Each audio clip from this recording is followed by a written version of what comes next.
Welcome back, guys, to another episode of Game Ni 90, the podcast. And we are back. Man, we've been on a roll each and every weekend, bringing you in new episodes, covering the Premier League, making our predictions, and all other football stories. And I'm your guy, Stevo. Vic Maso hapa. It's great to be back for another episode. I hope you have had a good week, man, Stevo. The week has been good. Mm-hmm. Mondays to Friday, up on the hustle. And then at least on Friday, you get some time to relax, look at your FPL, look at the fixtures, kiss your wife at least. So, so far so good. I can't complain. Well, Yes, and there's been some football from Monday to Friday. Monday, there was the Premier League. Tuesday and Wednesday, there was the Champions League.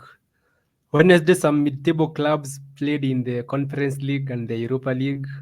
And on Friday today, we have a Friday night kickoff. So there's been a lot of football throughout the week. And I really love that.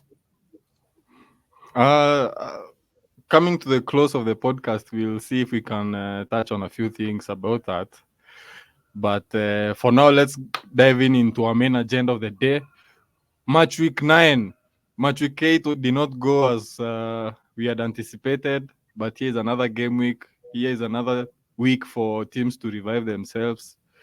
And let's see how we go about this week, right?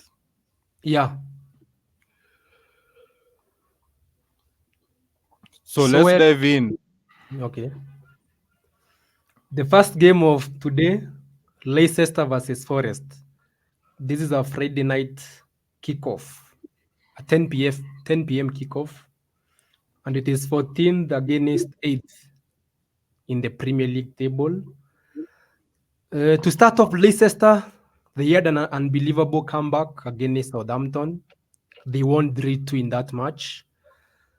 And for Forest also, they have been good defensively under Nuno Espirito Santo. So credit to him. And for Leicester, actually, they have been the only club which have scored in every Premier League game apart from Man City.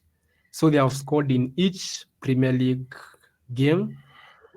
And I expect it to be a solid defensive play from Nottingham Forest. And I think Leicester will score in this game. And for that, I'll go with a 1-1 draw for this game.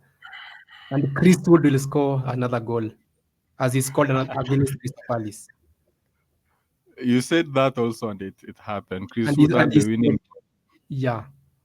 And you remember I predicted it to end 1-0.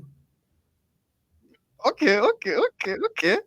Fine, I'll give you your flowers. But man, Leicester, actually, I've been impressed with their last few games. Those comebacks they've been trying to pull, I think in the long run, they're going to play a huge role in their season. I like the fact that they are scoring a lot of goals. But however, they are facing a Nottingham Forest, which is a good defensive side. Um, they get the 1-0 wins now and then. They have a good squad,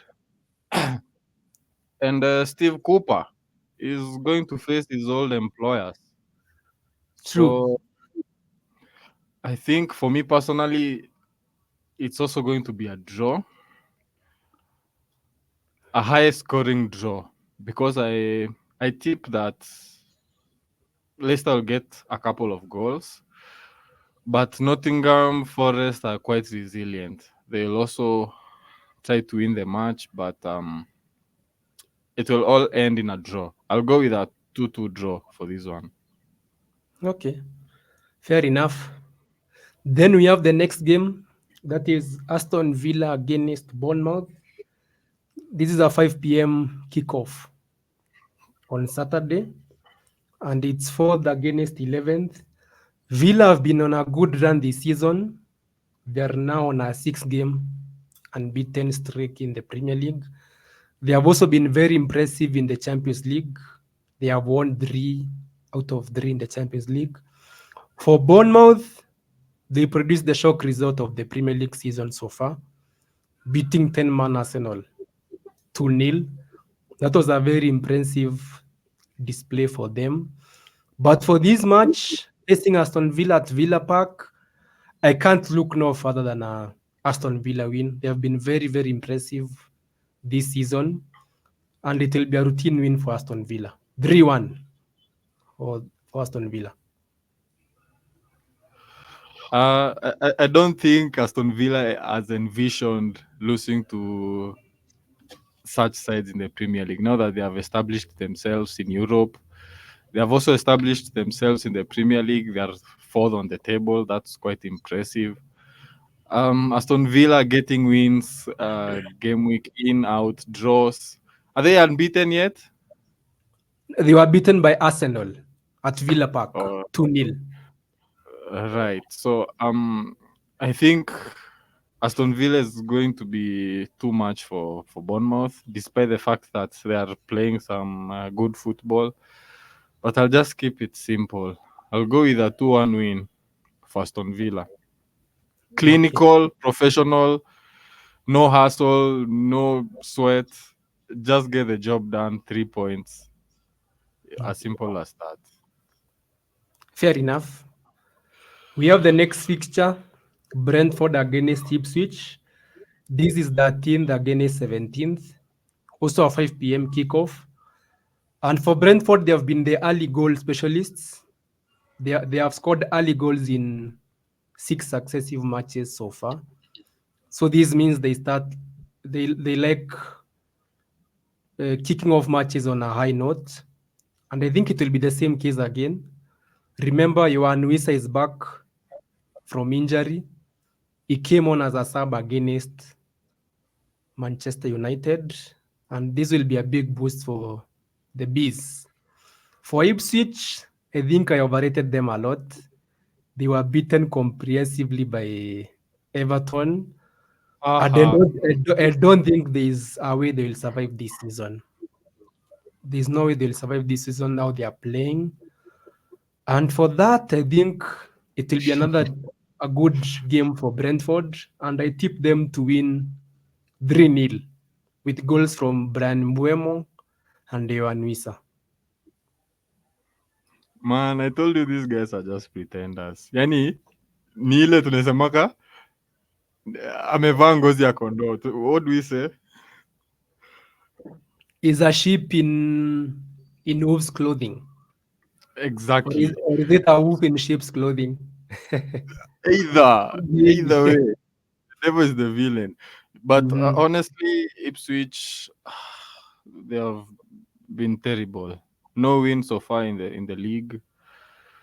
With the way they are playing, I don't think there's any opponent that is going to drop points against Ipswich. And if they proceed with this current run of form, they'll find themselves back in the championship. For Brentford, the return of Wisa is going to be a huge boost for them on their squad. So far, they are playing awesomely. They have scored, I think, 3 times in the first minute of the match. Mm, mm. They are scoring many goals. They have 11 goals in their last 5 matches. So,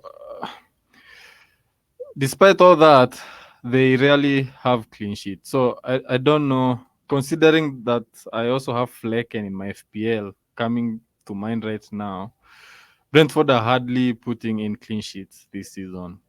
And with Delap as an attacking option for Ipswich, I highly doubt if this is also another fixture where they get a clean sheet. But all in all, Brentford at home against a poor side Ipswich, there's no other way but a Brentford win. And I'll go with a 3-1 win, Brentford. Okay. Then we have the next fixture, that is Brighton against Wolverhampton Wanderers.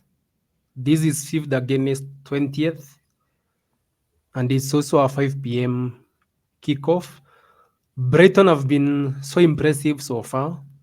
Remember, they are coming off an impressive win against Newcastle, a 1-0 win against Newcastle. I didn't expect that.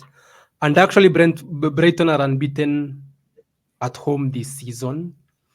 Then for Wolves, it has been a very horrendous start this season for them. 20th in the Premier League table. Their hearts were heartbroken against City in a rather controversial manner when John Stones headed in the winner in the dying seconds. And their coach, Gary O'Neill, is under a lot of pressure. He's under a lot of pressure. And if he loses this game, I think it could be his final game managing Wolves. And I think he will lose this fixture. Brighton are at home, they are very, very impressive. And I tip them to win again. Actually, they have played also in the EFL Cup. This fixture was played in the EFL Cup and Brighton won 3-2. And I expect them to also win this game 3-1. So I expect a high scoring fixture. So I'll go with a 3-1 win in favor of Brighton.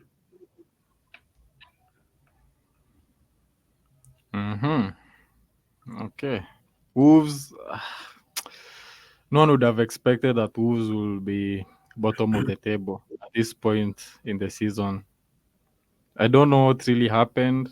I didn't keep close tabs on them. I just realized all of a sudden their form down the drain. But all in all, Brighton are a good side. I think the slow start of the season was just normal, but now they are catching up. They are playing some good football. Welbeck is having a season of its own, and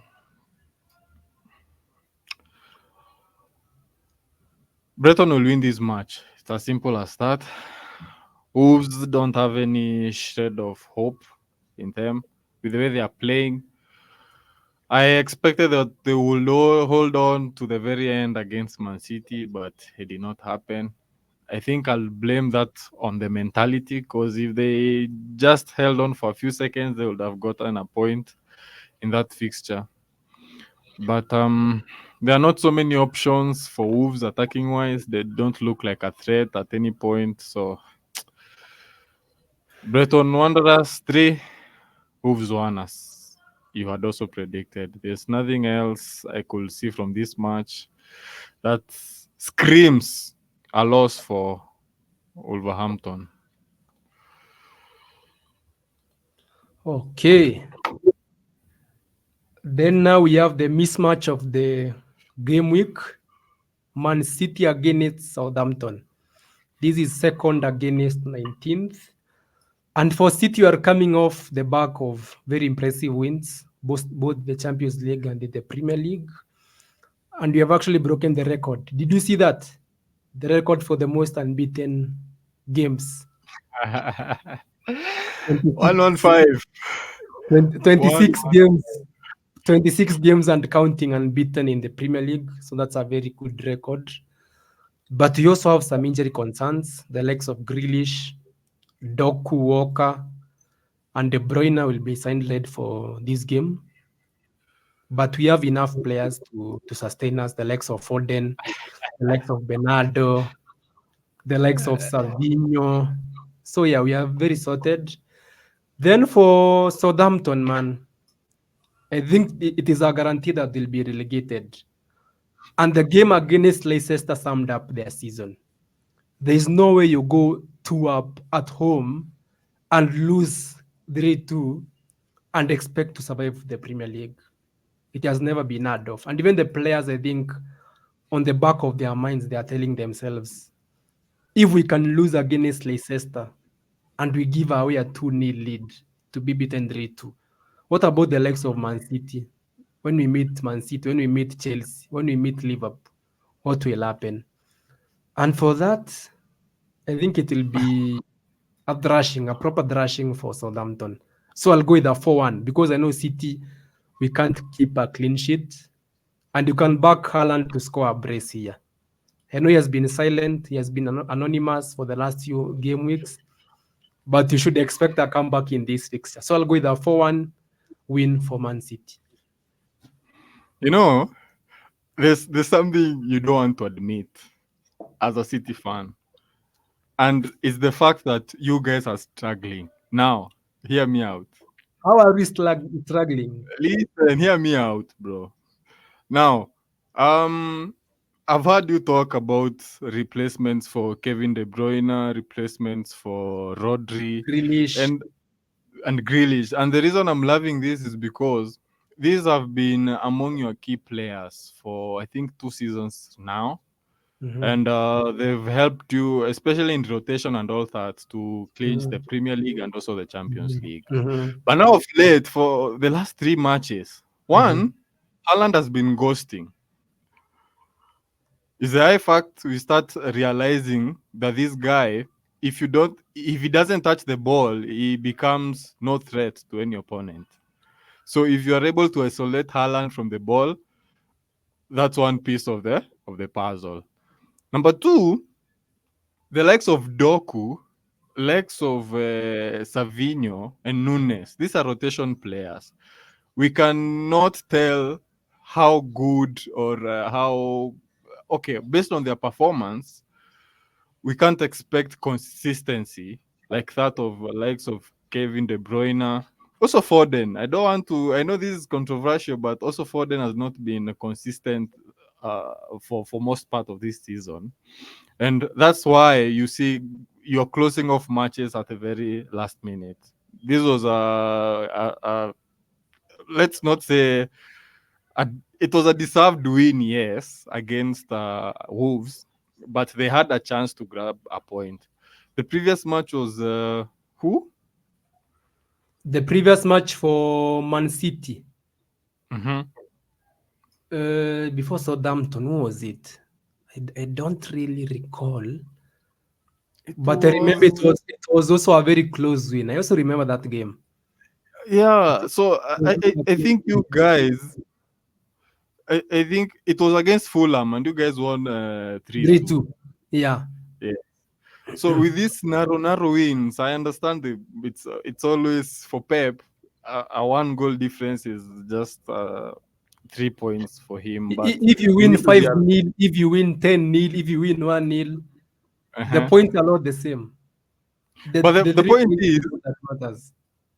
okay, I agree. But the point is, you guys are struggling, and at one point or another, if things go bad or you get some more injuries in your squad, it's going to be tough, especially if you're competing in both Europe and the Premier League. But all in all, I think you guys are going to approach Southampton with overwhelming force because now this is now the club where you guys come on and shine. A 5-0, 4-1, those are going to be the anticipated scores. I recently saw Haaland was in the ice room or something. So you know, with the Man City fans, what they do and their PR. Hat-trick But loading, hat-trick loading. of course, you've had it. But anyway, let's watch and see. I don't think Southampton will be more of a threat to Man City. I know they'll come prepared, knowing that they leave with no points in this fixture. But I'll be looking at the Man City performance. I'll be trying to scrutinize and try and see the loopholes and try to see the gaps that are in within that club. But all in all, Man City will get the win. I'll give them a 4-1. But all in all, the 115 must stand. Justice be our shield and defender. Then we have the late kickoff tomorrow. That is Everton against Fulham. This is 16th against 10th in the Premier League. And for Everton, they have been back to form. There's been now 4 games unbeaten for the Toffees. Then for Fulham, 2 straight losses now. They started the season very well. And for these, I cannot look no further than a draw. These are as all the makings of a draw because Mhm. actually Marco Silva is facing his former employer. There was a time he was Okay. employed at Everton, so he's facing his former Mhm. employer. And Raul has been on fantastic form, scoring goals on a hot streak, and I expect him to continue the same form. But for that, I'll go with a close 1-1 draw.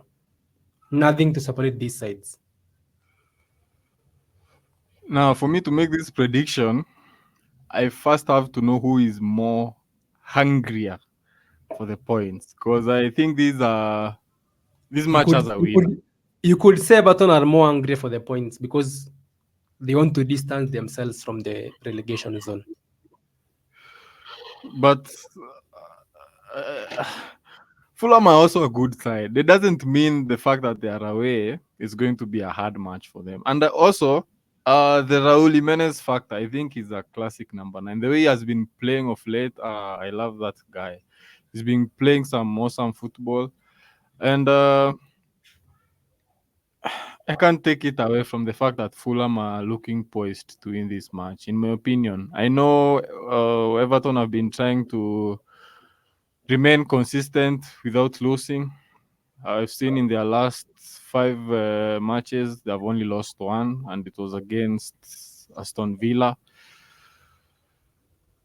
Ah, to me, Fulham are looking as the favorite winners for this match. Um, Everton are going to put in a good fight. I know the likes of Calvert-Lewin, McNeil, who have been trying to carry the team on their shoulders. But now this is not the type of team that is Fulham. This is not the kind of team that you try and gamble and see if you get points. Because for Fulham, I think it's a team play. They play some awesome football as well. They have almost rejects from the Premier League, so they are quite experienced. And this looks to me like a narrow win for Fulham. I'll give them a 2-1 win against Everton. I think they'll get the 3 points in this one.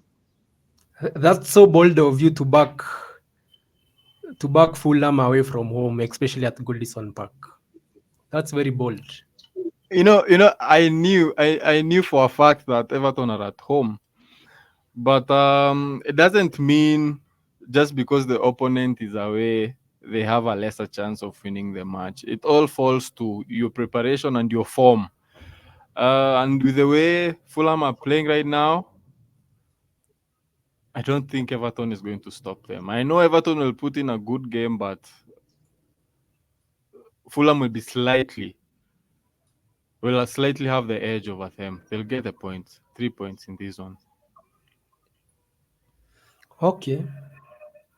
Then we have the Sunday games, starting off with Chelsea against Newcastle, a 5 p.m. kickoff. This is sixth against ninth, another mid-table clash here. Come And on. For Chelsea, they were convincingly humbled by Liverpool. I really like that. Chelsea fans were backing all around, saying we are title contenders. But at least you're humbled by Liverpool. I really like that. And I've also noticed that you guys like drawing at home this season a lot. You drew against Forest, against Palace. So that's a huge concern for you guys. Then for Newcastle, it's now 4 games winless so far. And for prediction for this game, I think it will be a high scoring draw. Nothing to separate the sides. So it will be a 2-2 draw for this game. But the good news for Chelsea is that Lavi and James, they are back from injury. So that's a very big boost for them. So I'll go with a 2-2 draw. Now, before I make my prediction on this match, I think venye Obienje wanasema walitufeel. I think Liverpool felt us for a moment. I think we played a good fixture. It was a good match. I watched it, and I was impressed with the mentality and character that we put on. And I know Liverpool are quite established this season more than Chelsea, but it doesn't mean that we ought not to win that match.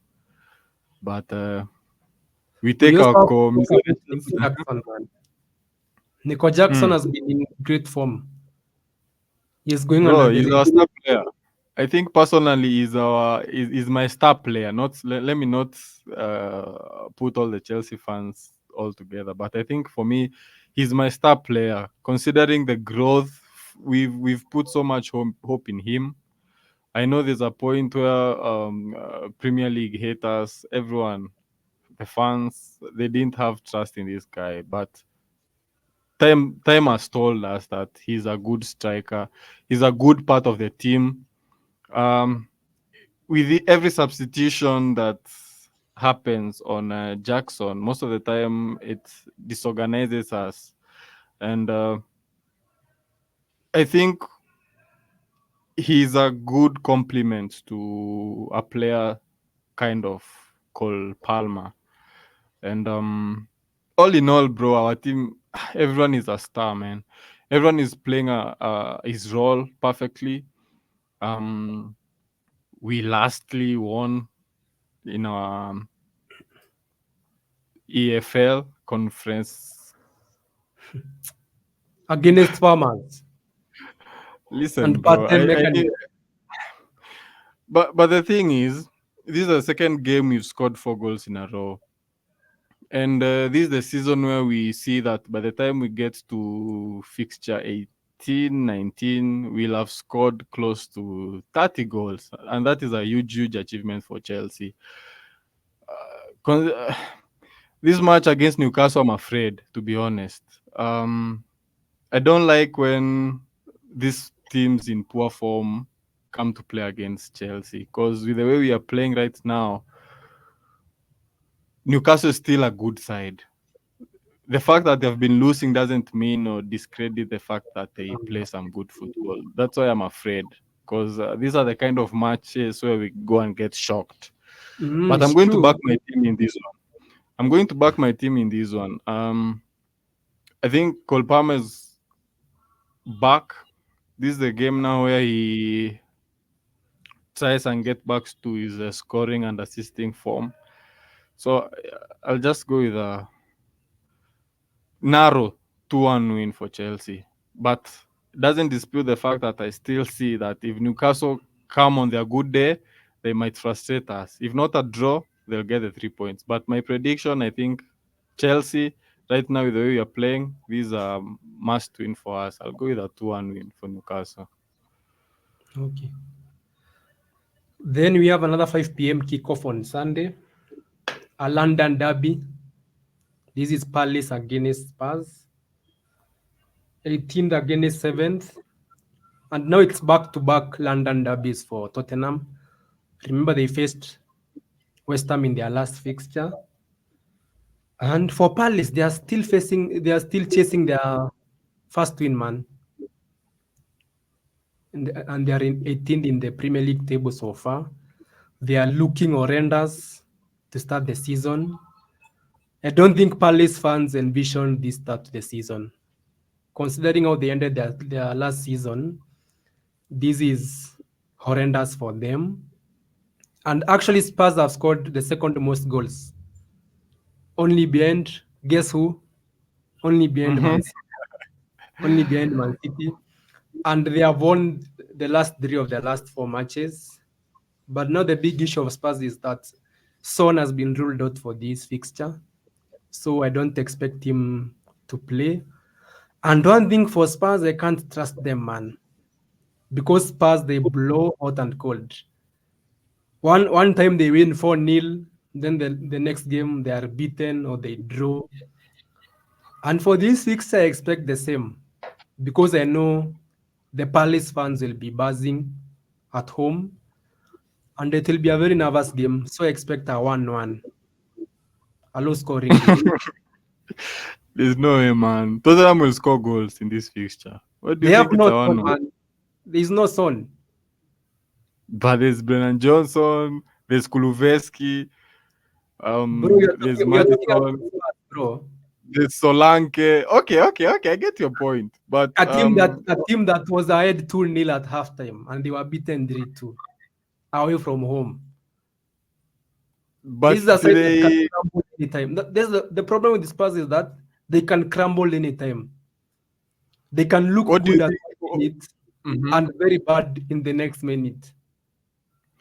Even What do you against West think Ham, of? Mm. that first half, Spurs looked lost. But in the second half, they turned up the gears. And they were at home. What if they're away from home, where the fans are rocking the whole stadium? But what impresses me about Spurs, they are a high scoring team. I mean, on their Yeah, good day, they'll score goals. And that's uh-huh. Thinking of Palace with their form currently, I don't see it any other way. I think Tottenham will get the 3 points.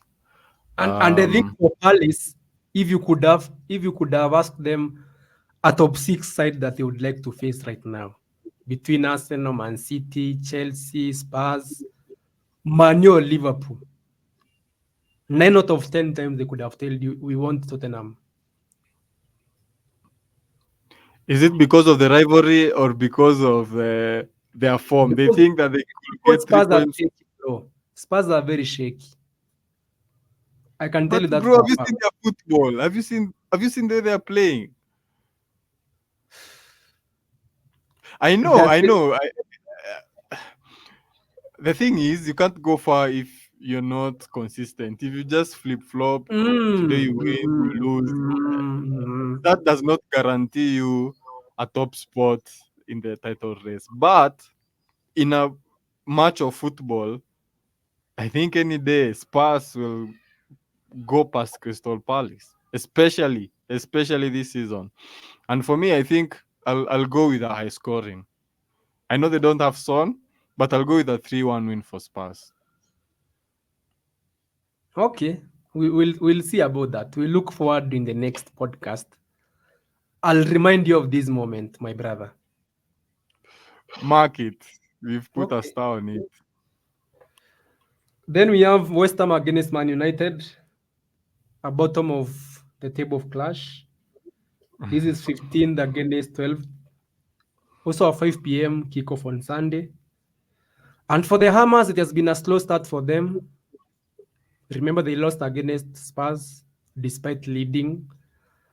And they'll also be missing their main man, Kudus. And they have won one game so far this season, man. That was against Ipswich, a very convincing win. For Man United, they have been the draw specialist. And yes, I know they beat Brentford 2-1 at home, but they have been drawing a lot of games in the Europa League, in the Premier League. They have been the draw specialists, apart from Chelsea. And for these, I expect it to be another draw for Man United. It will be a very boring game, so expect a 1-1 draw in this game. Honestly, Man United are on survival mode. They don't look like people who are out to achieve anything. Tenag is busy holding on onto his job. The players are not giving their best. I mean, how many times do we have to repeat this story? Now and then. Injuries. Now, those are there's an article that was saying for some time Mason Mount had faked his injury at United. Why did he fake And his injury? I don't know. I think it was diabolical. I think what comes from the United press sometimes makes you sit and wonder. Like sometimes they are against their own players. Like it's the enemy within. Because they have a lot of pundits and different people from the media with different opinions, different sources. This leaked that. This is saying this. But for Mason Mount, he has performed poorly. Up to this point, I can still see him in a blue jersey. I can't recall any moment I've seen a good performance from Mason Mount in a United journey. I mean jersey. And I think they are going to offload him at some point. He has proved to be another cash cow. He's not putting in as they had expected. And straight to the prediction, I don't think Man United are going to get the 3 points in this one. I'm foreseeing a loss, but if everything goes well for them, it's going to be a draw. Okay. But let me stick to one side. Let me not flip flop. I'm on the hate watch. I'll go with a West Ham win. I think they'll grab a late winner. a late winner against United, and Okay. it's going to shock the Premier League this game week. Actually, I think this match, to me, this is going to be the hate of hate watch because this club, honestly, it's always a good week each and every time United at least lose a match. It's been long, so I think this is the one. This is the one that should make our week. I'll go with a 2-1 win for West Ham. Okay. Then we have the game of the Premier League this game week. That is Liverpool against Arsenal. Arsenal against Liverpool. This is third against first, and it's a 7:30 p.m. kickoff. For Liverpool, they have been very dominant this season, man. Both in the Premier League and in the UCL, they have been very, very dominant. Remember the humbled Chelsea fans last time out. They have also considered the fewest goals in the Premier League so far. Just 3 goals conceded. They have been rock solid defensively, and I will expect another defensive performance from them in this game. Then for Arsenal, a shock defeat against Bournemouth, where Saliba was sent off, and this is their third red card this season so far. And it's actually the most red cards for a team to receive in the Premier League so far. And also, it was their first away loss since New Year's Eve for Arsenal against Bournemouth. And they are also facing some injury concerns. The likes of Saka, Calafiori is also a doubt for this game. But I think Saka will play. Calafiori might not play, but I think Saka will play. And they'll miss Saliba a lot. Saliba is a defensive anchor together with Gabriel in that back line. And for Havertz, if he scores in this game, he could be the first player since Henry to score in 6 successive home PL matches. So it will be a great achievement for him if he can get the score sheet here. But I don't think he'll get on the score sheet because I think it will be a nil-nil. It will be a nil-nil draw because for Arsenal they can't afford to lose this game. They'll either be looking for a draw or a win because if they lose this game, I think their title chances are done and dusted. They can't afford to lose this game. And for this, you can expect a defensive masterclass from both sides. It will be a very nervous game. So I'll go with a nil-nil. I know it's hard to predict nil-nil games, but for this, I foresee a nil-nil draw. It's not looking good for Arsenal. Not only this fixture, but this season. Before I make my prediction, they have a huge list of injured players. Their captain is injured. Saliba is suspended. Bukayo Saka is doubtful. Come on. And with the way Liverpool have been playing right now, professional wins. The 2-1 win against Chelsea, it was not their best performance, but they did the job. And I think that's what they'll be looking to do also in this one. Um, Attacking wise, I think Liverpool will be overwhelming to them. They might put on a defensive masterclass, but somebody might poke in the holes. Mo Salah, as usual, man. Actually, with the inconsistent referee decisions, um, Arsenal have been hit the most this season, and I don't know how it usually happens, but there was also a season when Man City was being handed over the most yellow cards. So I don't know if it's a conspiracy in within or what usually happens. Some game weeks we have very many yellow cards, some game weeks we have less of them. But I'll go with a Liverpool win. It's as simple as that. Liverpool are looking to fight the title towards the title against Man City. I don't see Arsenal in that uh, title contenders list. But if they manage to prove themselves in this fixture, it will be a huge, huge boost for them and their title contention. But my prediction for this one is going to be an easy Liverpool win. It might be a 1-0. Yeah. Okay. So guys, those are our Premier League predictions.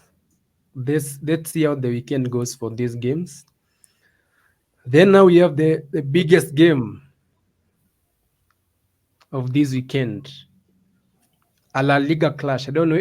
I know we don't talk a lot about La Liga games, but for this one we have to discuss it. The El Clasico. That is Real Madrid against Barcelona, and I like the fact that the El Clasico now the hype is back again.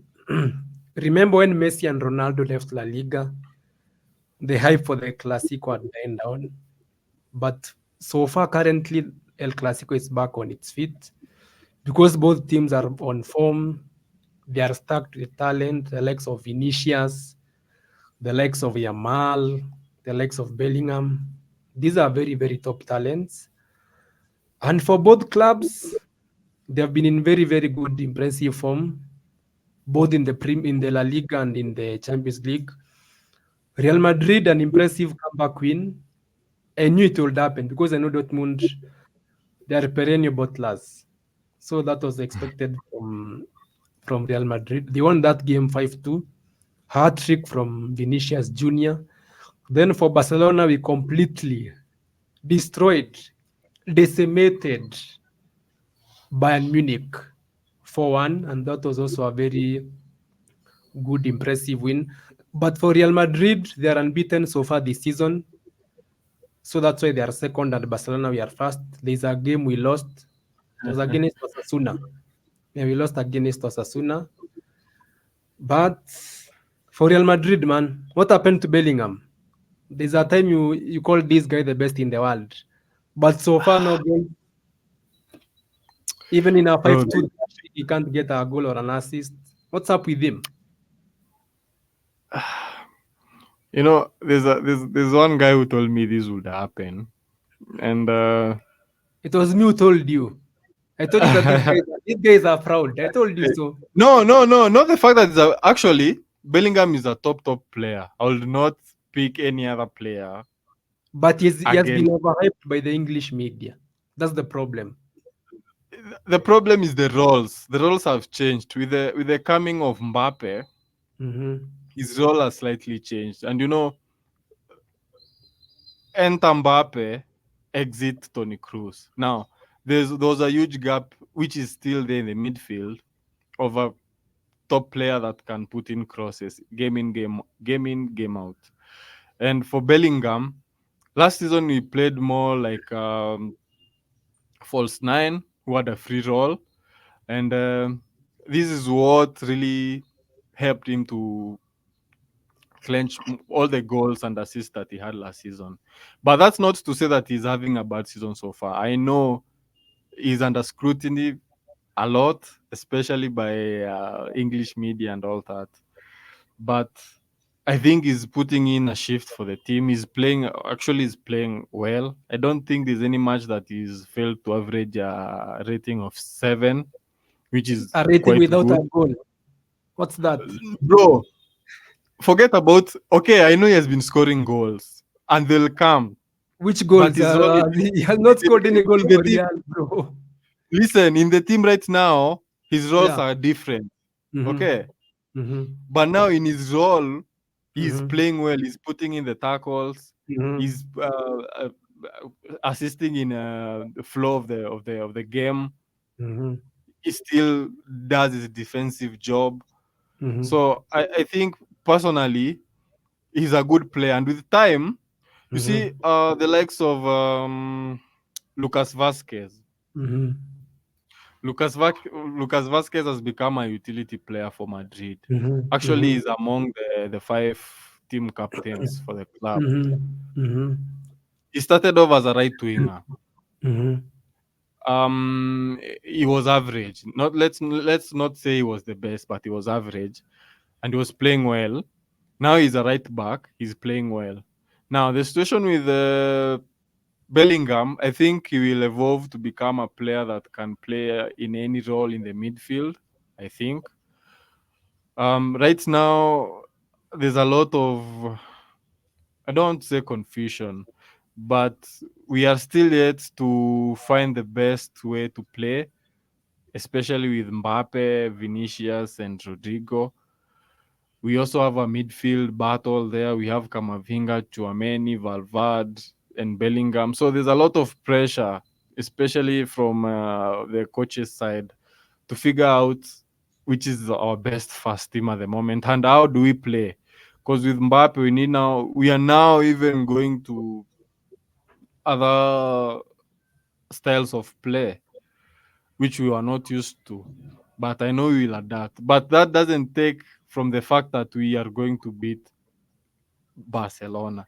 But now I watched that fixture. I watched the Bayern Barcelona fixture Barcelona. and I was quite impressed. Yes.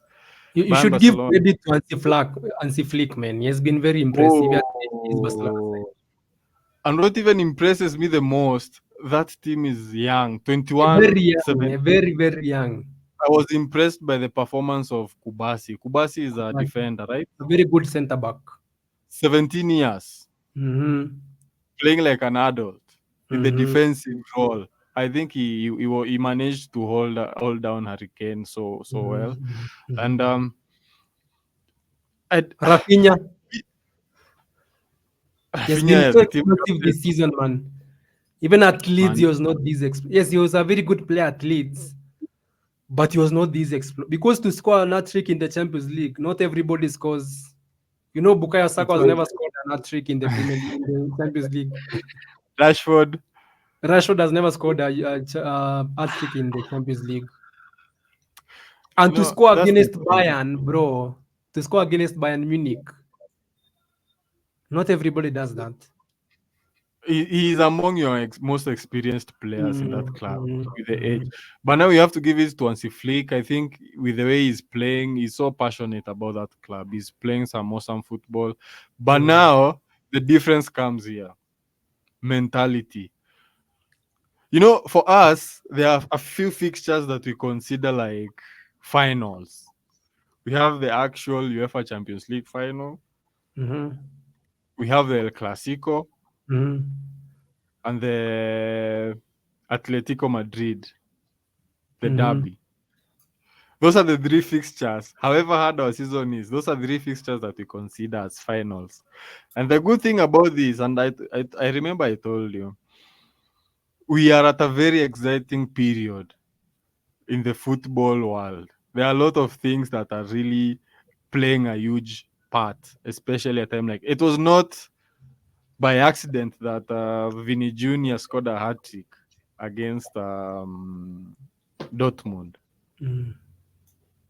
He's building up a performance for a Ballon d'Or acceptance. And the award is coming home. So he needs to set the mood right.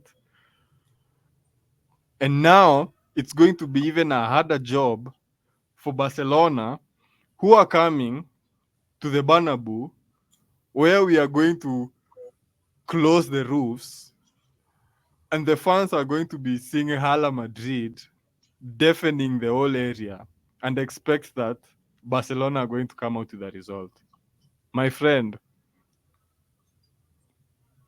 But the mambo good ni thing about matatu. you guys, yes, you have the mentality. I cannot disagree with that. You are a top European club. The good thing is also you have the referees on your side. In case things don't go well on the field, you have a backup of referees with some weird decisions on and off the pitch. Bro, So I'll ask you, who will mm, be the difference maker for Barcelona? And then I'll tell you the difference maker for Real Madrid. Like a player if he performs to his best in this fixture for Barcelona, they will win this game. Who do you think for Barcelona? hmm. If he has a good fixture on this one, right? Yeah, yeah, Barcelona will definitely win this game. I'll go with two picks. Mm-hmm. I'll go with Lamine Yamal and I'll go with Pedri. The way he Nice. controlled, the way You he know ball. controlled that, the way he controlled that midfield against Bayern, it was impressive. That's why I'm telling you. Not all the time it's about goals and assists, but the way someone plays, you can tell this guy is having a huge impact in the team. So for Pedri, the way he played, if he can play to that level in the El Clasico, is going to be a problem. Lamine Yamal, if he's able to get into spaces, I know he's also going to be a problem. For me, for Real Madrid, I think if Bellingham can come back to his form, it could cause us a lot of problems. Remember, he scored the winner last time out. Were we at the Camp Nou or where were we at? Mm-hmm. I remember I was watching that game. He scored a 90 Ah, plus winner. I remember that game. rocket shot. Yeah, Rocket. And I think he scored the both goals for Real Madrid in that fixture.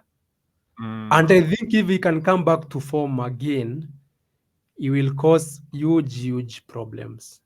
In And I fact, think in fact, Mhm. mm-hmm. And I think he also has a target on his back. If he can score to this game, I think he can prove to us it as wrong. Mm. So I think if Bellingham can have a good performance here, Real Madrid will definitely win this fixture. That's a must. And the good thing is, I don't think um, attention will be put so much on him now that he's not having a good season. But if Yeah, he manages to put in a good performance, I think he's the underdog because that's the Barcelona defense will be looking out to extinguish threats from Vinicius, from Mbappe, and if Rodrigo is going to start. But if Bellingham manages to put in a mm, good performance, I think mm. he'll be a problem. But all in all, bro, we are winning this match. That is given. There's no way we are sharing points. There's one is going home crying, and we all know it is. And Your it's so prediction. unfortunate. It's so unfortunate that Barcelona have to lose this match because I was actually impressed, so much impressed with the way you guys played against Bayern. But let's not forget, we've been doing this to Bayern for how many years now? I know I see you guys celebrating a 4-1 win against Bayern, and I'm like, what? Is it your first time or what? We've been doing this for a very long time. So welcome to the club. But all in all, man, come to El Classic, come to Banabu. Let you guys get some small schooling. I think I'll just be brutal. I'll go with a 2-0 win. 2-0. We will not score. I think you are mad, bro. You are very mad. There's no way you come at Bernabeu Bro, and refuse to score. There's no way, bro. I can tell you I'm that. not even kidding. There's no 2 way you keep 0 a clean sheet. The fact that you are starting your second goalkeeper, I don't think you'll keep a clean sheet, bro. I can bet my money and my house on that. There's no clean sheet for Real Madrid. Listen, bro. For us, this fixture, it will be both a defensive masterclass and an aggressive attack. And for Barcelona, I think we can't put so much emphasis on their defense. There'll be more of attacking wise because most of their players are attacking oriented. But I believe you are going to put in a fight. I think this is a match that Madrid players also know what is at stake. I don't dispute the fact that Barcelona are capable of scoring against Madrid, but I think this is one of those nights. This is one of those nights that we make a statement, and I hope I am right. But I'll go with a 2-0. Honestly, I'll go with a 2-0 win for Madrid. Okay. For me, I think we will send shockwaves across the football world, and we will send a statement to the whole world. I know Barcelona, you had gone under the radar for some few years, especially after Messi left. We are never the same again. But now we are in top form, and I think we'll beat Real Madrid 3-2. So expect Hey, a very, very entertaining fixture. So I'll go with Barcelona Three. 3, Real Madrid 2. You'll come back to this one, bro. I can tell you that. There's no way you're getting 3 goals at the Bernabeu. Honestly, I can Okay. assure. I can put my house as well on that. You're not getting 3 goals in Bernabeu. The good thing is it's not us playing, so we have talked a lot. Let's see what the players now do Hey. on the Mine is pitch. 2-0. I think it's going to be composure at its best. You don't want to lose a fixture before the Ballon d'Or ceremony. So, however much we might concede, I think it's going to be boys against men. 2-0. Okay, okay. And yeah, guys, those were some of our predictions for the Premier League and the big games for the La Liga. So yeah, now we leave it up to the players. For us, the fans, we have talked a lot. We have argued a lot. We have talked about mid-table clubs. We have talked about top clubs. Now we leave it up to the players on the pitch to do their performance. And for me, Vic Maso, I'll just say adios and see you next time, guys. And on that middle team clubs and top and bottom, we have a video on YouTube. We did a tire rating. Please go out and check those videos. It was an interesting one. And let us know in the comments what you think about the podcast, what you think we should talk about, and any other thing you would like addressed on Game 90 the podcast. And from me, Manstivo, on to the next one.